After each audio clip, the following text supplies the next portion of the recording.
বন্ধুরা, কালকের ম্যাচে চেন্নাইয়ের জেতার জন্য মাত্র 142 রানেরই প্রয়োজন ছিল। তবে বন্ধুরা, ক্রিকেট মহলে সবাই বলছিল যে চেন্নাই যদি প্লে অফে জায়গা করতে না পারে তাহলে কালকের ম্যাচই নাকি ধোনির লাস্ট ম্যাচ হবে। কিন্তু কালকের ম্যাচ কি ধোনির লাস্ট ম্যাচ ছিল? চলুন ভিডিওর শেষে আপনাদের বলছি বন্ধুরা। তবে চেন্নাইয়ের সব প্লেয়াররা তো আমের গুটলি, আসল আম তো মহেন্দ্র সিং ধোনি।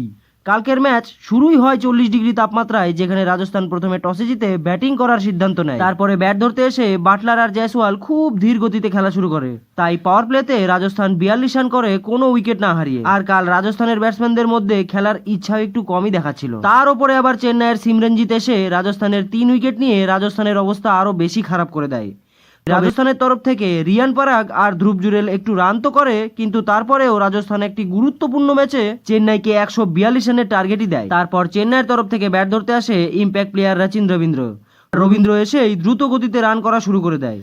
তারপরে তো চেন্নাইয়ের জেতার জন্য প্রতি ওভার 6 রানের প্রয়োজন ছিল, কিন্তু চেন্নাই এমন 5 ওভার খেলে যেখানে চেন্নাইয়ের প্লেয়াররা 5 ওভারে একটা বাউন্ডারিও মারেনি। কিন্তু অশ্বিনের ওভারে শিবম দুবে 3টি বাউন্ডারি মেরে চেন্নাইকে একেবারে জয়ের দরজায় খাড়া করে দেয়। তারপর ঋতুরাজ গায়কোয়াড় খুব সুন্দর ধীর গতিতে খেলে নিজের হাফ সেঞ্চুরি পূরণ করে চেন্নাইকে খুব আরামেই 5 উইকেট থাকতেই এই ম্যাচ জিতিয়ে দেয়। কিন্তু বড় ব্যাপার এটাই যে ধোনি সন্ন্যাস নিচ্ছে কিনা। বন্ধুরা, সত্যি কথা বলতে আমি নিজেও জানি না যে ধোনি সন্ন্যাস নিচ্ছে কিনা, কারণ ধোনি নিজের মুখ দিয়ে তার সন্ন্যাস নেবার কোনো কথাই কাল ঘোষণাই করেনি।